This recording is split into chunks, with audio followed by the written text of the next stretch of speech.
Pinangunahan ng KCSO o Kabarangay Civic Society Organization ang Zumba Barangay Contest na ginanap sa Soldiers Village Court, Barangay Santa Lucia, gabi ng 10 ng Setyembre. Nilahukan ito ng iba't ibang Zumba groups mula sa iba't ibang barangay sa Pasig na may iba't ibang pakulo at pinaghandaan ang kanilang mga costumes. Kaya po kami sumali dito dahil gusto po rin namin na maka-join sa ibang barangay at makasalimuha sa kanila. Dito po, nag-prepare po kami ng aming mga blockings at saka early morning din po nagsusumba po kami. Ang sabi po nila is 8,000 daw po ang kanilang champion. So napag-usapan po namin na ipang-costume po ulit namin para po sa susunod naming laban. Guys, let's be friends. Enjoy lang tayo. Ayun lang, maging masaya tayo ngayong gabi. Para po ma-experience din namin at saka enjoy lang. Pag nanalo po kami is either na pondo or saka pambili rin pong costume. So message ko sa mga kalaban namin, laban-laban lang po and walang sports lang, good luck.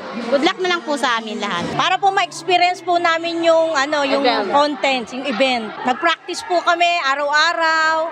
Talaga araw-araw po para po nag-pray para po manalo sa contest. Pondo po namin sa grupo. Kung sakali man po meron uling contest, pero po kami magagamit. Ngayon lang po, first time po. First time lang po. Opo. Yung mga kalaban namin, good luck at good luck din sa amin. Lagi na po kami sumasali sa mga competition kahit saan. Enjoy lang po sa amin magsasayaw. Nagbabanding kami kahit maliit lang. Kumakain kami, banding. Sa mga sumasali, enjoy lang. Matalo manalo, basta nakaranas sila at naka-experience ng sali sa competition.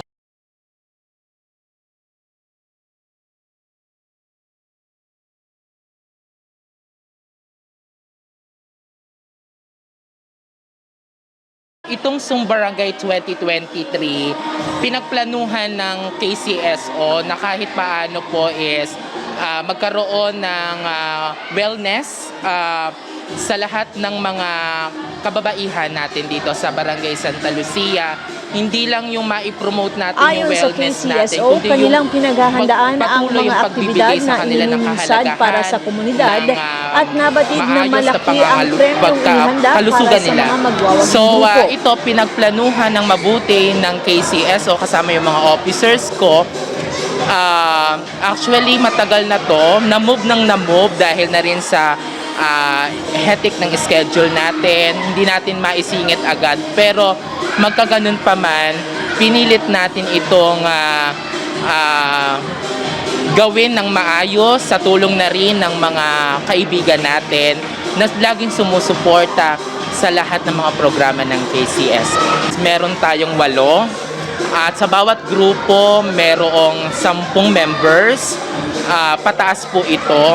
So ito po ay no age required at lahat po ng gustong sumali at may kakayahang sumayaw, ina-accept ng KCSO.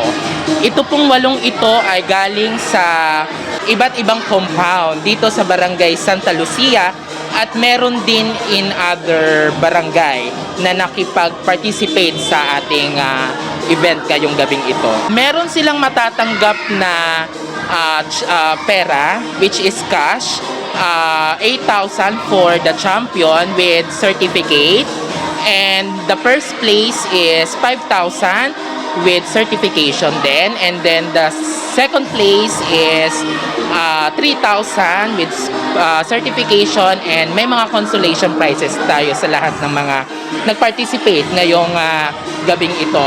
Kaya naman po, taus-puso akong nagpapasalamat sa lahat ng mga kaibigan natin na patuloy na sumusuporta sa KCSO magmula po noon hanggang ngayon, kasi alam naman nilang involved ang kabarangay dito sa ating organization, kasi nakikita nila yung ginagawang proyekto ng KCSO, kaya naman yung mga kaibigan natin patuloy tayong sinusuportahan. Kaya maraming salamat po sa inyong lahat. And of course, pasalamatan ko din ang aking advisor, Sir Edwin Presose, And ang presidente ng HOA dito sa Soldiers Village na si Pres JR Estanco, kung saan pinaunlakan tayo dito sa venue ngayong gabing ito. Meron ka pa kung gustong pasalamatan at mensahe pa? Good luck sa lahat ng mga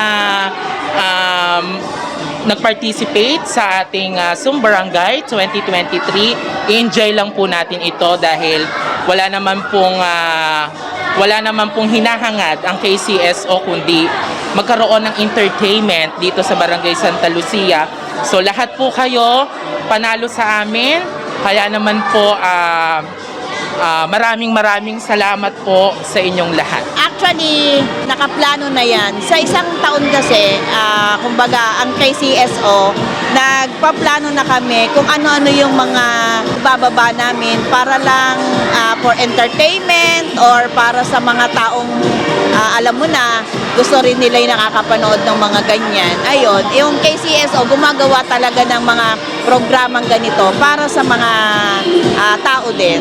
Nung malaman nila, kasi syempre friends nila ang presidente namin na si Sir Saldi, siguro nag-join din sila, ganon. Marami din naman na taga rito na gusto sumali, kaya lang parang ano namin, wag nang damihan para wag naman yung masyadong gabihin ng husto. Sa mga kapwa ko babae, sa kapwa ko mga nanay, sa mga medyo mahihina na ang tuhod, mag-zumba lang tayo, magiging okay tayo. Tsaka ang zumba kasi, ang exercise kasi talagang maganda sa katawan, and kahit na hindi tayo kasali sa zumba, hindi tayo maka-attend ng mga zumba, at least sa isang araw, maglakad man lang tayo kahit 20 minutes. Nagpapasalamat ako sa mga nag-sponsor sa amin, hindi ko na po kayo babanggitin. Alam niyo naman po kung sino yung mga nag-sponsor sa amin. Nagpapasalamat po kami sa judges, sa mga sumali, and sa inyo po, salamat po sa pag-cover ng aming Sumbarangay. Soon po, meron din po kami gaganaping bingo, meron din kaming gaganaping medical mission. Marami pa po naka-line up sa KCSO. Ang KCSO kasi, gustong-gusto namin yung tumutulong kami sa tao. Actually, kahit maubos yung aming mga pondo, okay lang yun na mapunta sa tao. Tuloy-tuloy yung aming pagseservisyo. Alam nyo yan, sa iNews lagi namin kayong kakasama. At ito, nagkasama tayo nung filing. Ito na naman, magkasama na naman tayo dito sa ating Sumba Kabarangay. At alam ko, kapag sinabi ko kay Sir Saldi, tuloy-tuloy yan. Sir, ito gusto mo, mamit natin lahat na naman ng mga kabarangay natin sa Sumba. Kasasabi ko pa lang yan, nag-isip na din siya. So, lahat ng mga sinasabi ko sa kanya, pag sinabi ko sa kanya na, Sir, may plano ulit tayong ganito. At tinatanong niya sa akin kanina, Pres, ano next project natin? Sabi ko, Sir, hinay-hinay tayo. Pero may naka-line up na kaming, ito yung pabingo namin, at yung aming anniversary ng kabarangay. So, mamimigay ulit tayo ng mga food pack, mga 300 food pack sa ating mga kabarangay. Aside doon, may tutulong sa aming kaibigan, di ko alam kung pwedeng sabihin, yung aming medical mission na ito yung medyo na election ban dahil nga ito nga baka magamit ng mga politika. So tuloy-tuloy po ang aming pagseserbisyo sa lahat po na nagtitiwala sa amin. Ayun po, at maraming salamat. Siyempre, shout out ko din po ang ating Kapitan Popay Bunag and Council. Happy birthday, Kapitan. And wala na siguro sa aming presidente, pasasalamatan ko din dito dahil siya yung gumamit dito na pinagamit kami ng court. JR Estanco, ang ating presidente.